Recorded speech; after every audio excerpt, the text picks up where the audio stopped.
Welcome back to the Stormcrow Show. My name is Josh. And I'm Brady. And we're here to talk about the movie The Dark Tower, which is based off the novels of Stephen King.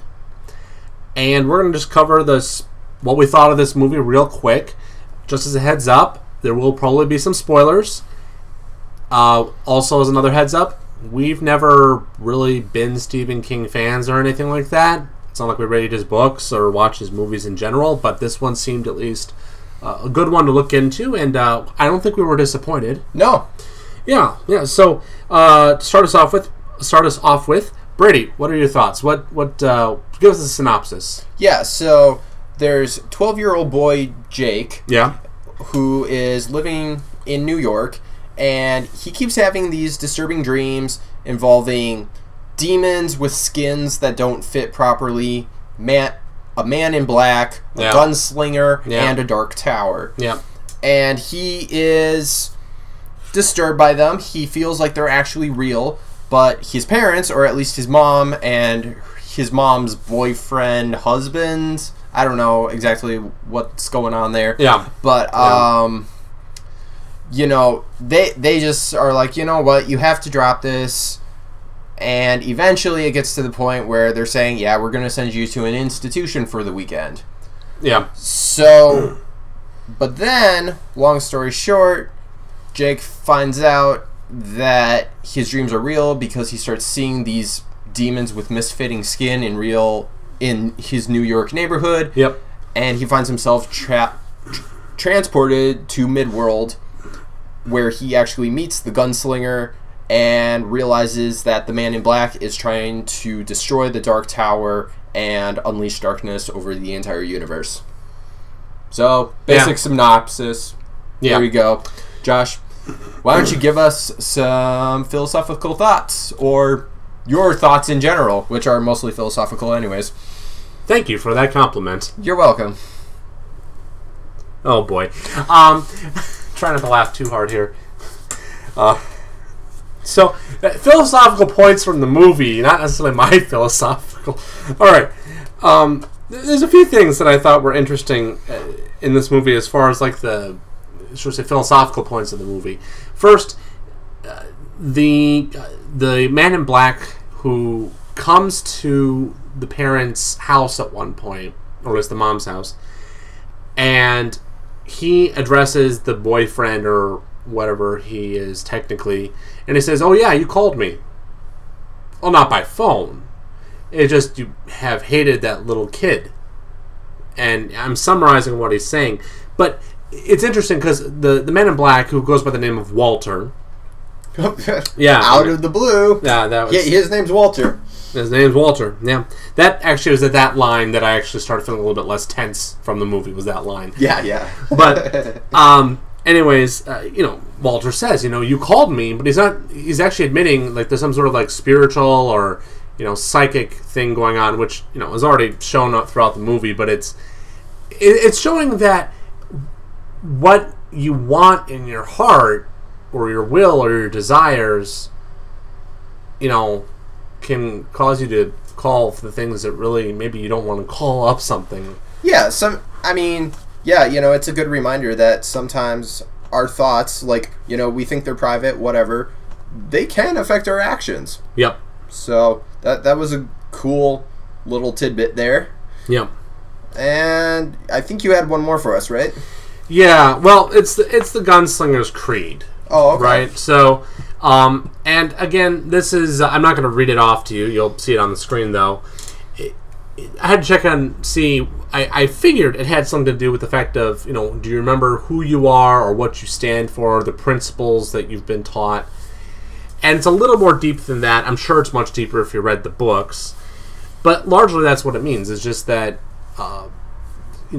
if you forget the face of your father, what you're basically doing is you're forgetting what you've learned and what you were taught by those who, care about you, love you, your father who taught you these things. And forgetting who you are and what you stand for. And I think it's fair to say that the gunslinger, played by Idris Elba, who, by the way, kills it as the role of the gunslinger, he forgets, or had forgotten for a while, the face of his father, so to speak, right? Is that a fair assessment? Yeah, definitely.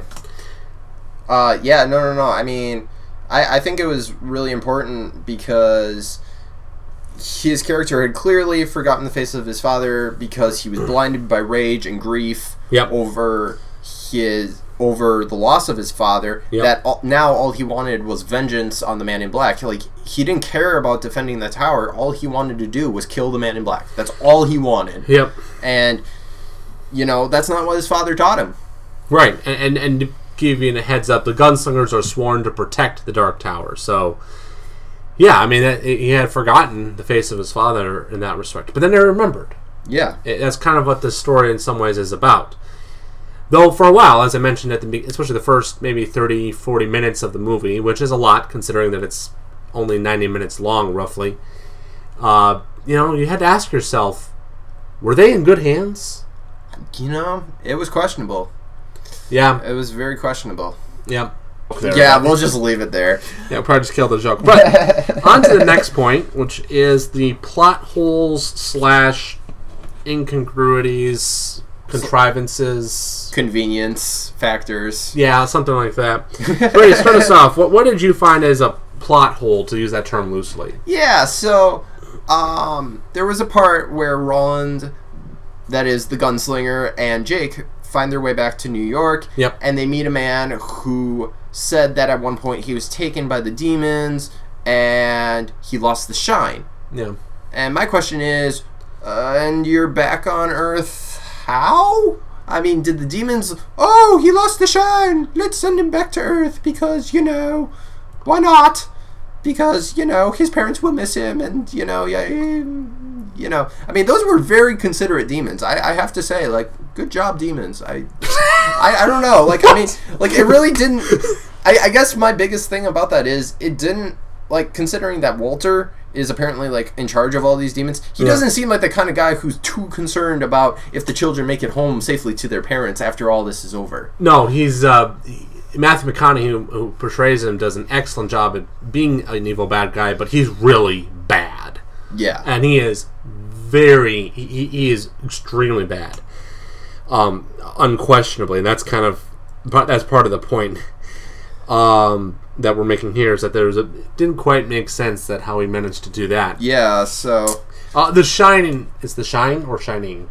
I think it's the Shine. Yeah, the Shine is basically certain kids have psychic powers, and Jake happens to be one of them, and that's what they're using to basically power their weapon to try to destroy the Dark Tower. The demons are, that is. So, that's a little explanation there for those terms. But yeah, and then Josh, you had another interesting one or two thoughts as well. Yeah, well, the first one I'll bring up is that it's called the Dark Tower, and I think we see the tower a grand total of 6 times in fairly brief shots. Most of them in Jake's dreams, once without. Maybe twice. I forget how many times. But sure, it's not like they walk by and they look and see the tower. It's just more like... it's on everyone's mind. Everyone knows about it. Everyone believes in it. Everyone cares. And... it just doesn't really show up that much, which is kind of interesting. Yeah. But it is on everyone's mind, so it's not like it's in doubt. Yeah, no. And I mean, part of that is that the Dark Tower is not on their world, so it's not like, oh yeah, way in the distance, there's the Dark Tower, But it's, I mean, at the same time, though, it's like, yeah, the movie is called The Dark Tower, so you kind of expect to see the Dark Tower in the movie called The Dark Tower. Yeah. So. Yeah. That's a fair point. Yeah. But there was another one that you had that I just thought was great. Well, this is the gun ex machina.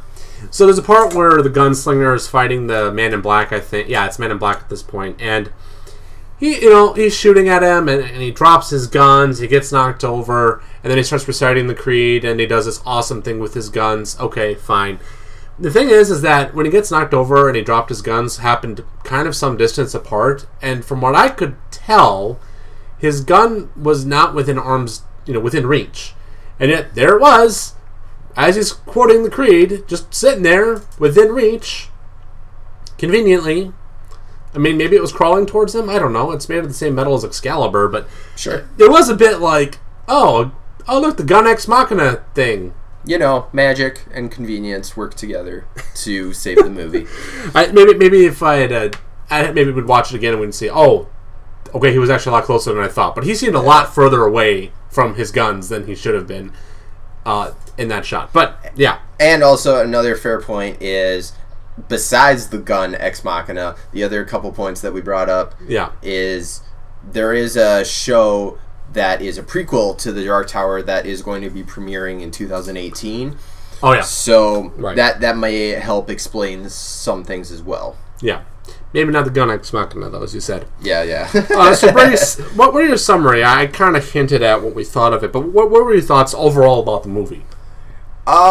You know, I guess if you really want to have a good win with this movie, just don't bring your kids to it. Like, you will enjoy the movie, but you will also enjoy the fact that you will have a sound night's sleep afterwards because your kids will not be waking you up in the middle of the night seeing Men in Black or demons with misfitting skin. I mean, plus your children will also sleep better. So yeah, exactly. That's what I'm saying is just do yourself a favor and don't bring your kids. Just go out and enjoy it yourself. It's okay to enjoy movies by yourself once in a while. Yeah. It was on the whole actually a pretty good movie. But yeah, definitely. I mean, it's rated PG-13, so it makes sense. But again, as we brought up with the Spider-Man movie, we saw little kids there. Though here, we didn't see a lot of little kids. So, like, since most people kind of figured that out.